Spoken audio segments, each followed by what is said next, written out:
If I were to put together a short list of words which most accurately describe our broad general culture and society today, I am certain that these three words would make that list: loneliness, exhaustion, and anxiety. Not the cheeriest ways to start off a sermon, but I believe it's accurate. And if I were only going to come up here to bring bad news to us this morning, I wouldn't bother. There's some good news coming. And we are more connected than ever, but more alone than ever. We have more tools and technology and things to automate our lives than ever before, but we are more exhausted than ever. And for all of our progress in humanity, our collective and our individual anxiety levels have never been higher. Humanity, or at least humanity in the first world, seems to be living from one storm to another, a series of storms with no distinguishing markers between them, kind of like going from Cumberland into Indianapolis and Irvington. I can't tell the difference in those towns. If they didn't give me signs, I wouldn't know it. That's kind of like the way these storms of life are. You can't tell when one ends and the other begins sometimes. It feels like a megastorm. This is our modern human reality these days. Now, as I've said before, maybe you're fine, and I pray that you are. But I know that you know people living like this. So many of us feel like we're alone in the middle of a sea. We're rowing as hard as we can against the wind, making no progress, constantly battling a sense of futility, wondering, what's the point? And all the while, the winds and the waves are slamming up against the tiny boats of our lives, and many people can't help but wonder, where's God in all of this? Well, that's the water we're swimming in our reality, at least in the world around us. And it is in light of that we have one of the most well-known scenes in all of Scripture before us this morning. And John's account and John's gospel, which we'll read, it is more condensed and it has fewer details than Matthew and Mark's account of this same day, of this same event. But it seems that maybe John had a purpose. He's wordier in other areas of his gospel, but here he's a little more concise. It seems there's possibly a purpose behind that. With fewer details, we are forced to focus less on what happened and more on who happened. Who happened? Who stepped in and acted that day? It's none other than God the Son, creator of the water and the wind and the waves. The great I am in the flesh, it is Jesus in the storm. Let's read John chapter 6, verses 16 through 21. And when evening came, his disciples went down to the sea, got into a boat, and started across the sea to Capernaum. It was now dark, and Jesus had not yet come to them. The sea became rough because a strong wind was blowing. When they had rowed about 3 or 4 miles, they saw Jesus walking on the sea and coming near the boat. And they were frightened. But he said to them, "It is I. Do not be afraid." Then they were glad to take him into the boat, and immediately the boat was at the land which they were going. This is the word of the Lord. Be thankful. Give him thanks this morning.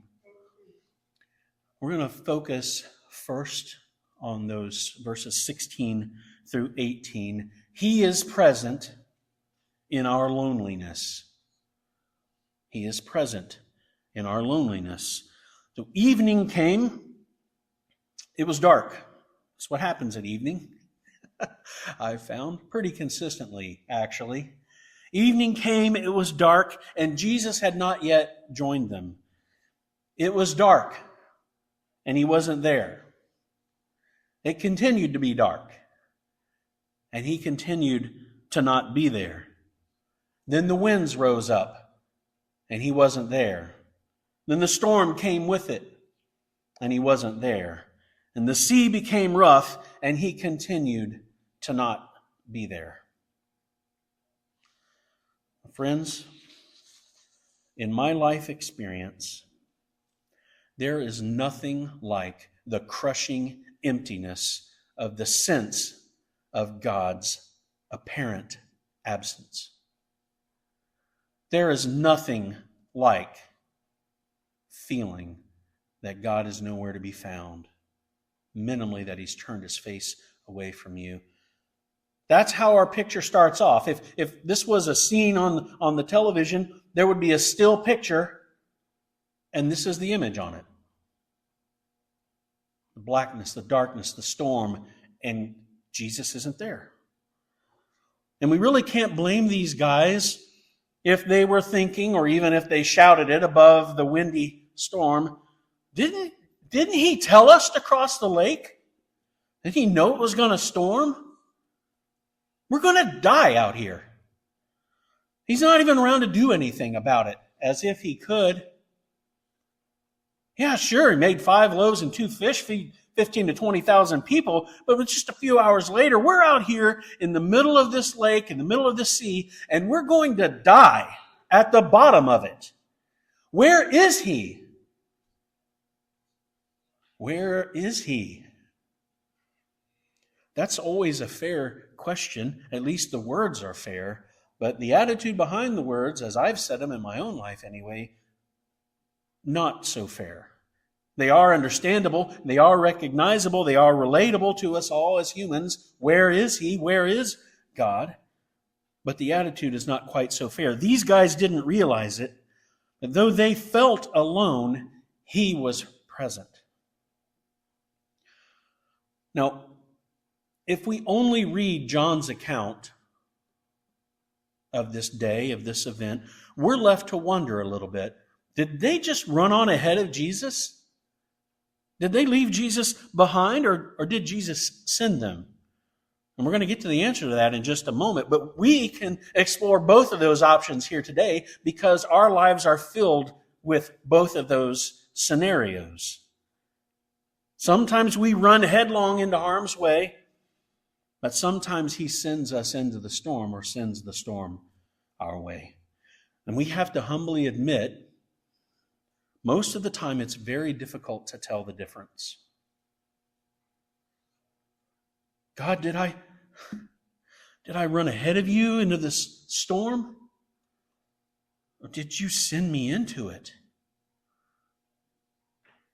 Well, let's first consider whether they had gone ahead of Jesus.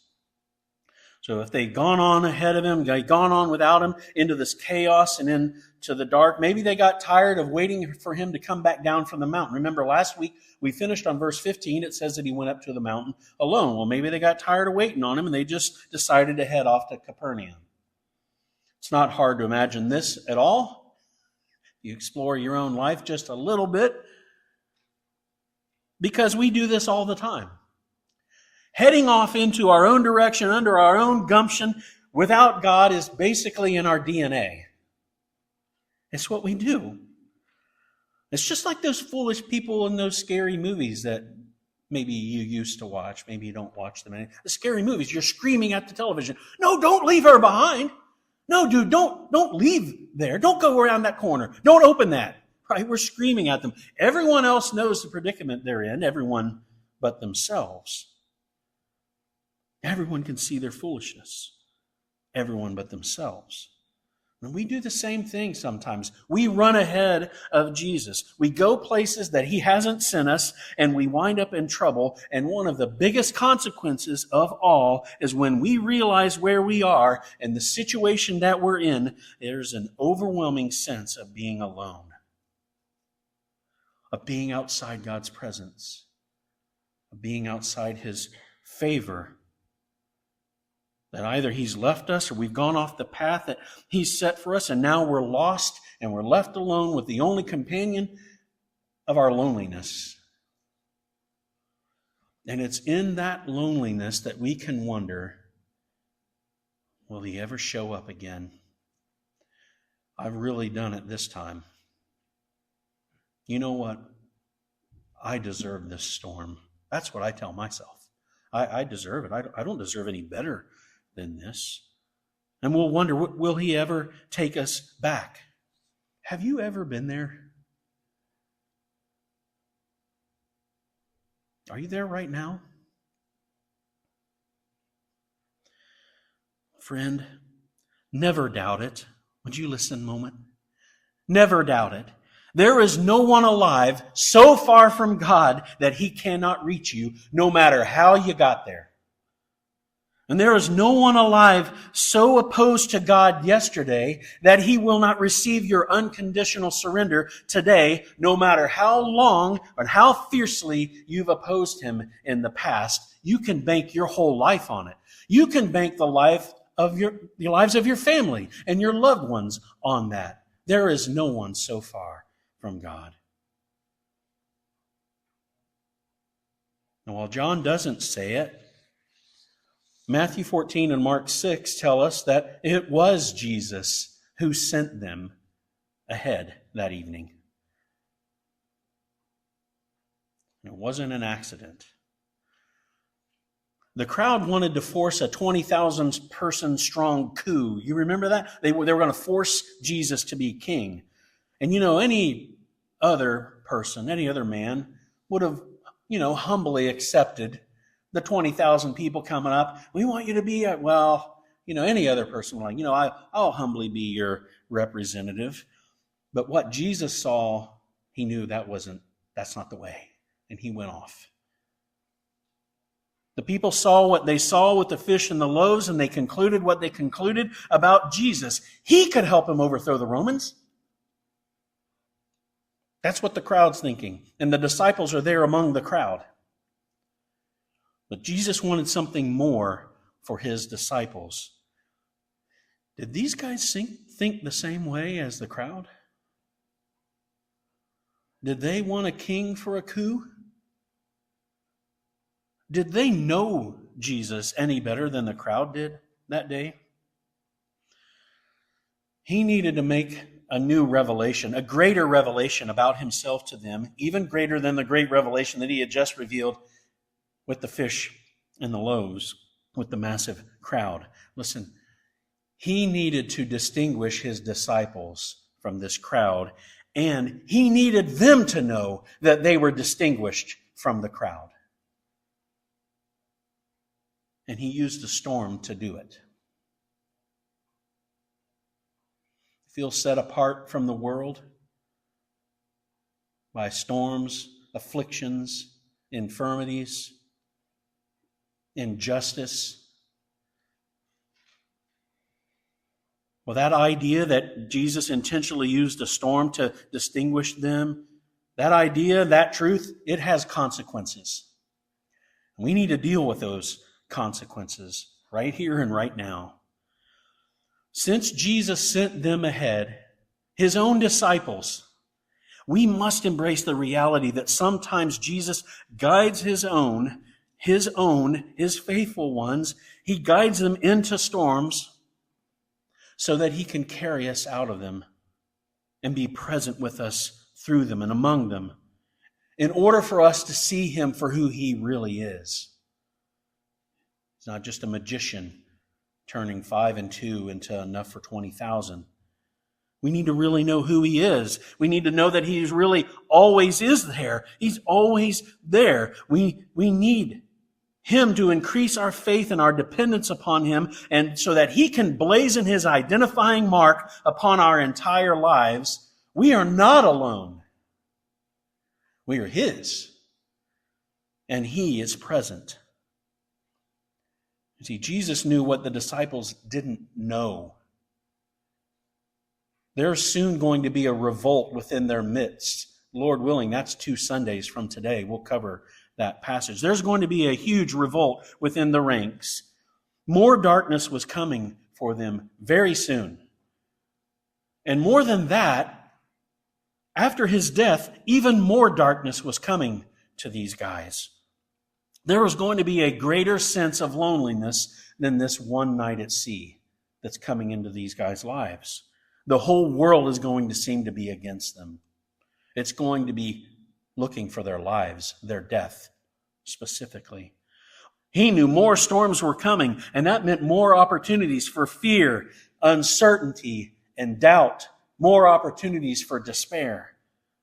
Jesus knew that there was more coming, more storms were coming, more opportunities for them to bail out and be a nobody and blend into the background of the bourgeois.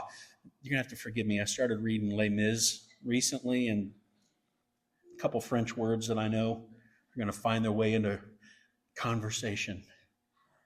More opportunities were coming for them to just blend in and bail out on him. More temptations were coming along to abandon Jesus in order to save their own necks. And one of them would. But while they felt alone out there in the dark and the wind and the waves, Mark tells us something so important. That Jesus' eyes were on them. He was not ignorant of their plight, nor was he uncaring or aloof. He was well aware of their situation. Mark 6:48 says, he saw that they were making headway painfully, for the wind was against them. God sees you. He knows your condition. He knows your plight. He's aware of your situation. They felt alone, but they were not beyond his reach. And right here in this passage, verses 16 and 17, there is hope buried here with two words, not yet. Jesus had not yet come to them. The hope in not yet. We sit under the hope of not yet here this morning. Jesus had not yet come to us again. But he was coming to them, and soon. He was. Now this is an exciting scene. A lot of action going on here, but I think the real excitement begins in verse 19. He is active in our exhaustion. I'll just read the first few phrases of verse 19 here. When they had rowed about 3 or 4 miles, they saw Jesus walking on the sea and coming near the boat. Now we know from just verses 16 and 17 that they hadn't started to cross the sea until evening.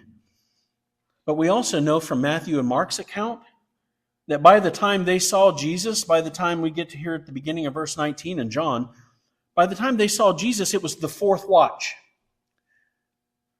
The fourth watch of the night. That means it was around 3 a.m., maybe even as late as 5 a.m. when Jesus showed up. So they've been trying to cross the sea for at least 6 hours, maybe 8 or 9 hours. And the Sea of Galilee, it's only 7 miles across at its widest point. They're about 3.5 miles in.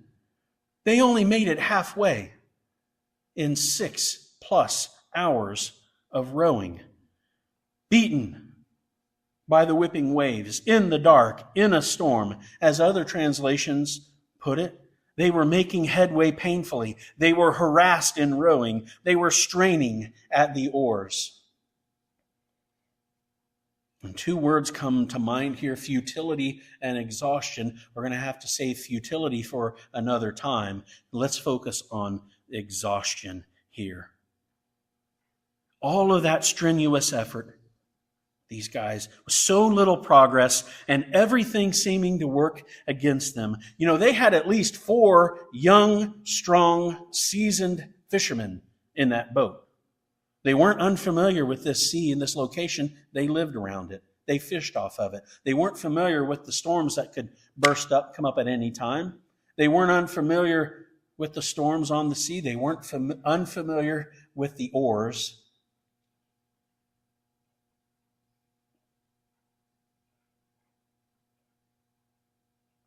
They had gone through several cycles of exhaustion here, rowing with all of their might, for all of their experience, all of their youth, all of their strength. Have you heard the saying, when the going gets tough, the tough get going? Right. When the going gets tough, tough get going. There's a song from the 80s about that.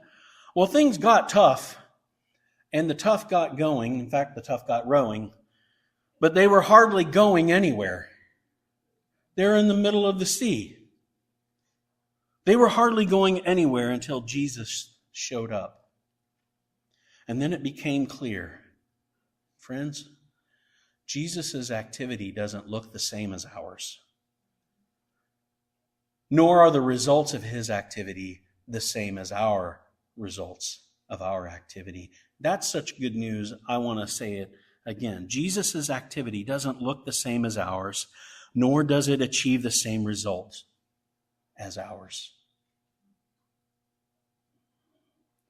You know, my Facebook feed sometimes gets a large doses. It turns over. It changes from time to time, and I don't really understand why. But every once in a while, I'll go several days, and my Facebook feed will be full of this macho stoicism content. It's the kind of philosophy and outlook on life that says things like this: pull yourself up by your own bootstraps, man. Stop complaining, dude. Nobody cares. Just get to work. Luck, there's no such thing as luck. We make our own luck. Right? And pain? Pain is just weakness leaving the body. I get that stuff in my Facebook feed from time to time. Like, is it just because I'm a male and I'm in a certain age group? Why are they targeting me with this stuff? Some of it I'm like, I need to hear some of this. But listen, guys, I mean men. Stoicism doesn't make you more of a man. Stoicism makes you godless. You aren't a man, and you don't exist without the God who made you and made you a man. He made you not to wind you up and then leave you running like a clockwork meat sack, okay? He didn't make us men to be independent and going life all solo. He made us to be dependent upon Him. He made us to be dependent upon His grace, His supply, His provision. He made us to be dependent upon His faithful companionship. And He made us to be dependent upon His effortless, tireless strength. Guys, He will continue to be active and effective well beyond the exertion of your exhaustion. Are you happy to hear that? You ladies think you're getting off easy this morning?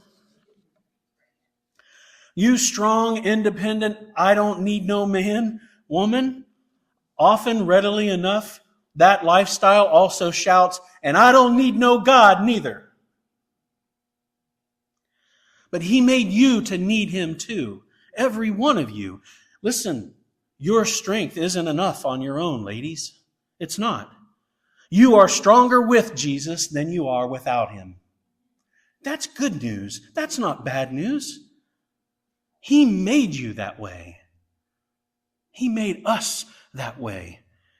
But the world we're living in is all about self-reliance these days. Make your own way. Depend on no one but yourself. And it has driven us into exhausting humanist philosophy of life, and it has made us literally and physically exhausted in life. And for Christians, I think maybe you might be sitting there wondering, like, I'm not sure this is true. But listen, the reason that self-reliance is so attractive even to Christ followers is because it is a wicked twist on two godly truths. One, of our own resourcefulness and stewardship. We're meant to be exercising resourcefulness and stewardship in a godly way. And two, it is an abandonment level trust that we place in God, not ourselves. Self-reliance twists both of those two things. Christ followers can reject the endless, exhausting effort of self-reliance while embracing a life faithfully expressed in dependence on God and resourcefulness expressed through godly stewardship. Doing good, godly things with the good things that God has given us. And we can do all of that without exhausting ourselves if we rely on Him, His provision, and His activity. Even in that boat, it wasn't just one guy in there trying to row himself across. Even in the boat, they had multiple rowers. They had community. But it wasn't enough to be banded together with like-minded friends and family. They were in a storm so severe, they needed the effortless strength of a Savior. Nothing less was going to rescue them. When they ran out of strength, when they had exhausted themselves of their own self-reliance, they looked up.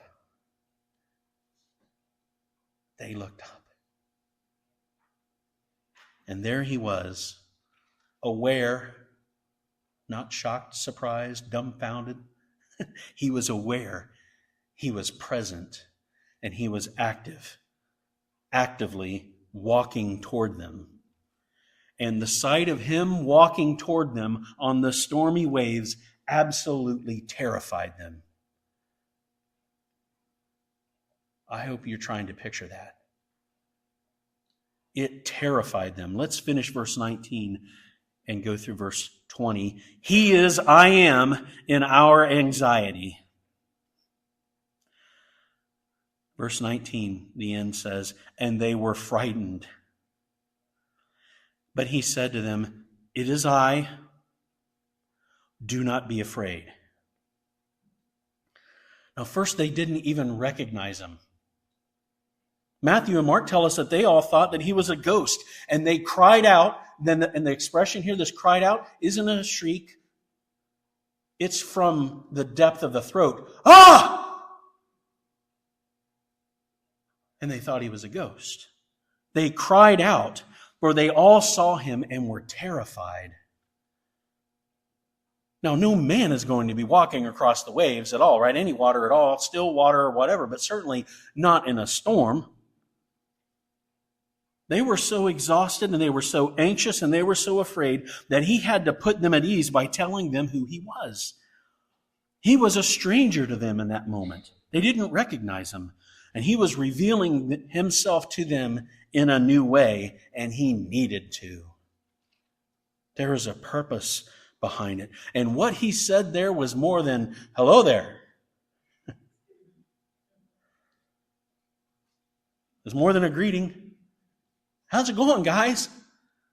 You know what He said? It's the same Greek words as in the Septuagint when God revealed His personal name to Moses and He said, I am. That's what Jesus said to these guys. I am. It is I. I am. He is no ghost. He's no ordinary man either. He is I am. So He revealed Himself to them as He came to rescue them. I want to say that again. He revealed Himself to them as He came to rescue them.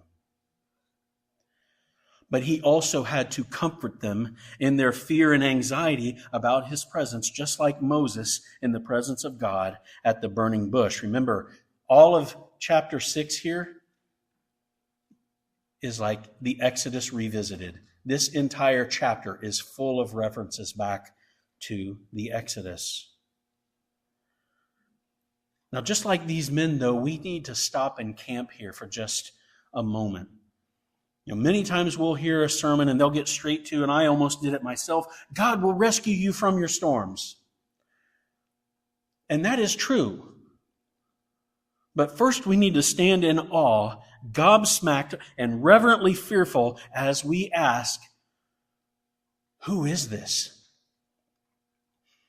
Who is this that just walked across the waves and is standing outside the boat? They had labored for hours just to get halfway across the sea in this storm. He quickly and effortlessly walked on the stormy waves as if it were a red carpet. And the voice from the burning bush, and the one who parted the sea there in Exodus, this is none other than the great I Am in the flesh, standing on the waves of their storm, just outside their boat, setting their anxieties at ease, telling them, take heart. Matthew and Mark tell us, he says, take heart. Do not be afraid. And you all know there are fears and phobias for everything. I was tempted to go try to find a good number on how many phobias there are. How many times does the phobia at the end of a word show up in a dictionary, things like that. And thinking about that this week, I was trying to think, okay, we can talk about the theology and the Bible and just kind of leave things there. But how do we, each of us individually, fear? I thought about this. How do you fear? What does your fear look like? And yours, and yours, and yours. What are you afraid of? What is it that we fear? What are the things we fear? And what are the eventualities that we fear? The situations that we are most afraid of. And we are, many of us, most of us, all of us, afraid of the unknown. Some of us spend time, what if this were to happen? Well, what if that happens? Well, what if, and we live our lives in the fear of the what if. We're afraid of the unexpected. The things that are even outside of the what if-er, the person that constantly is dealing with all the what ifs, it's the things that they couldn't even imagine to worry about ahead of time. It's the unexpected, the things like, no way, that did not happen. We're afraid of the unexpected. We're afraid of the unwanted. No, not that.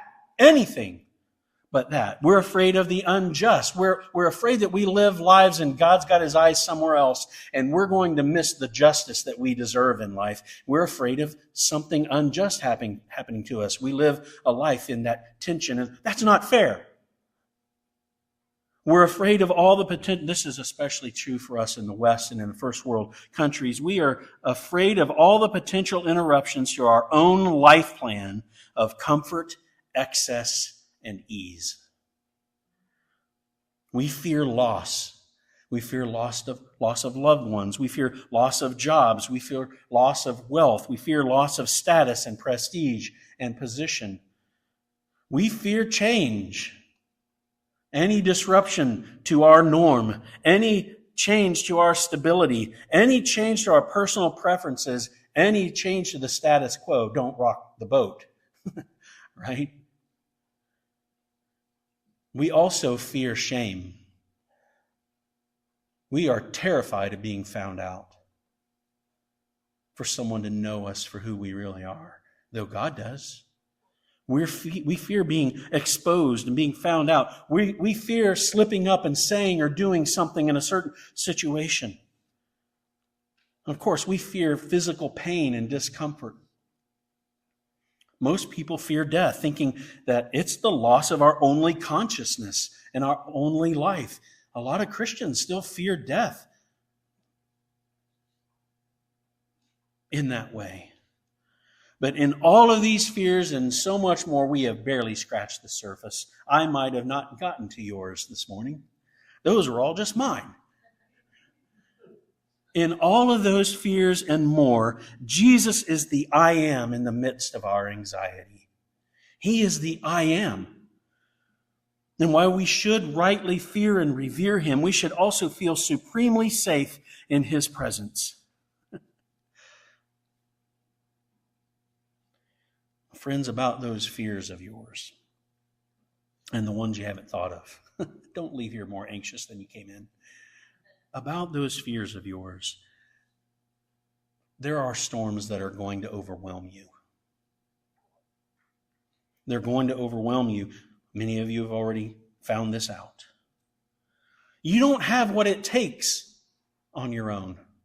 God is going to give you more than you can handle, contrary to what the popular saying says. He will. He's going to give you more than you can handle. You won't have what it takes, not on your own. They're going to be more than you can handle, even more than you and a few of your closest friends can handle, and that's just in this life. Ultimately speaking, about your everlasting life, you are no help at all for all your spiritual storm and separation from God, nor can your loved ones save your soul for you.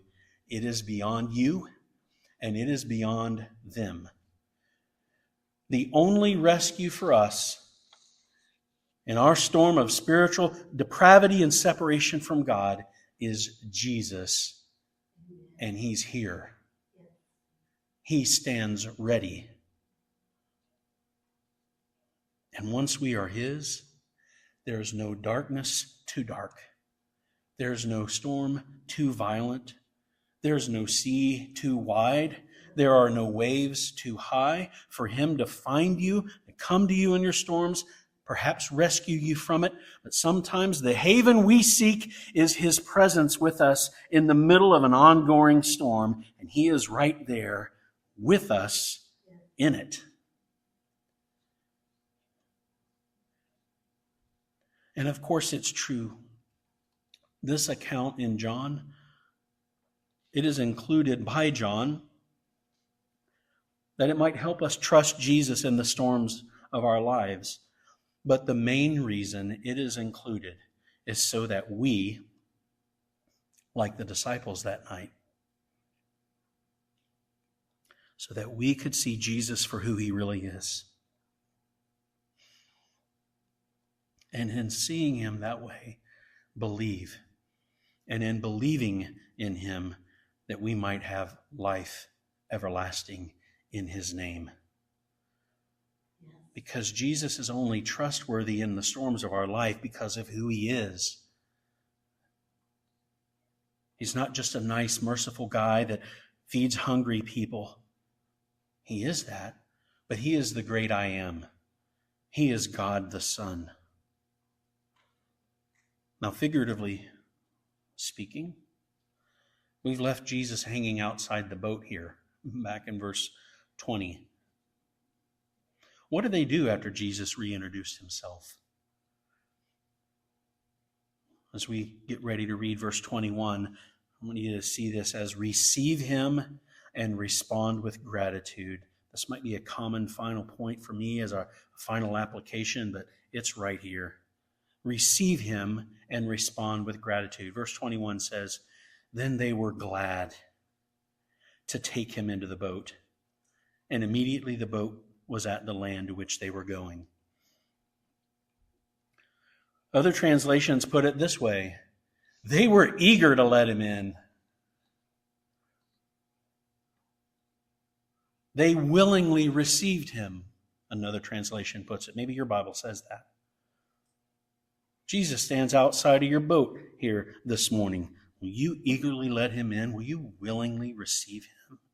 Will you gladly take Him in to your boat? That is the right time, the right response anytime Jesus shows up in your life, but especially in the middle of your storms. There's purpose behind it. Yeah.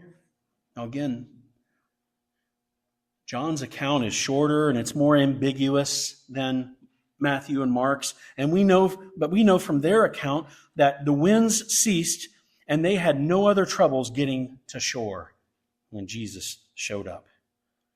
So when John says immediately the boat was at the land, I was trying to figure out how I was going to preach this teleportation event. I don't think that it means that He teleported them boat and all. Now, He could. That's not the point, though. That's not the point. He could have, but it doesn't seem to be John's intention. Instead, we should think things. We have an expression similarly. Before they knew it, they were at the shore. Before they knew it. We say that all the time. It doesn't mean that I literally didn't know something and then it happened. It just means that time passed easily enough. And that makes a whole lot of sense considering all that they had just gone through for 6, 8, 9 hours. How hard they had rowed, how exhausted they were, and then how at ease they had become after being so anxious now that Jesus had arrived. Now that he was accompanying them in the boat after the storm had passed, now it was nothing but a couple pleasant, peaceful miles to the shore of Capernaum. Before you knew it, they were on the shore. Their minds weren't on the waves and the wind anymore. They were preoccupied with something else. Awe, wonder, relief. They were glad to take him in to the boat. Well, friends, Jesus stood outside of their boat. He reintroduced himself to them, and they gladly accepted him in the boat. But in that moment that they gladly received him into the boat, they didn't fully understand everything. Got it. Yes, I get it now. I understand how Jesus could walk on the water. They didn't fully understand everything. They were still very confused. Do you understand everything this morning? Or are you still kind of confused about some things? You're not alone. They still had doubts. This event that they just saw with their own eyes doesn't fit into any of the mental categories in their mind of what they had learned or experienced in their life. It doesn't fit. It was beyond all explanation. Well, it was beyond all explanation but one. There Jesus was, as the Nicene Creed puts it, Jesus, the Lord Jesus Christ, the only begotten Son of God, begotten of the Father before all worlds, God of God, light of light, very God of very God, begotten, not made, being of one substance with the Father, by whom all things were made. All things, including the wind and the waves and the water in that storm. And he declared himself to them in both actions and words, I am. And they received him. He declares the same to us this morning. You can look, they looked at him standing on the waves and watched him cross the water. We can look to the empty cross and an empty tomb and an occupied seat right at the right hand of God the Father, and we can see the Son, and we can gladly and willingly and eagerly receive him this morning. And once we receive him, we can constantly rightly respond to remembering, the theme again for this morning, remembering who he really is, remembering his faithfulness in all prior storms of your life. He was there the whole time. He's been there your whole life. So let us respond with gratitude. And we get some help from this snippet. I trimmed it down for time's sake. This is a wonderful psalm. Psalm 107, verses 28 through 32, written over 500 years before the event that John just recorded, what happened with Jesus. Interestingly enough, listen to this. Psalm 107, 28 through 32. Then they cried to the Lord in their trouble, and he delivered them from their distress. He made the storm be still, and the waves of the sea were hushed. Shh. Then they were glad that the waters were quiet, and he brought them to their desired haven. Let them thank the Lord for his steadfast love, for his wondrous works to the children of man. Let them extol him in the congregation of the people and praise him in the assembly of the elders. And we're going to have an opportunity to do that right now. We have two songs. This first song is one for us to remain seated and to listen closely, ponder and meditate upon the Word of God, upon the intersection of the reality of God and the great I am with your life as you have lived it so far and the life that is ahead of you. Hear the words of this first song. They are written, this is a bold thing to do, but they are written from the perspective of Jesus to you. And the second song that we'll sing together, we get to sing together of the goodness of God.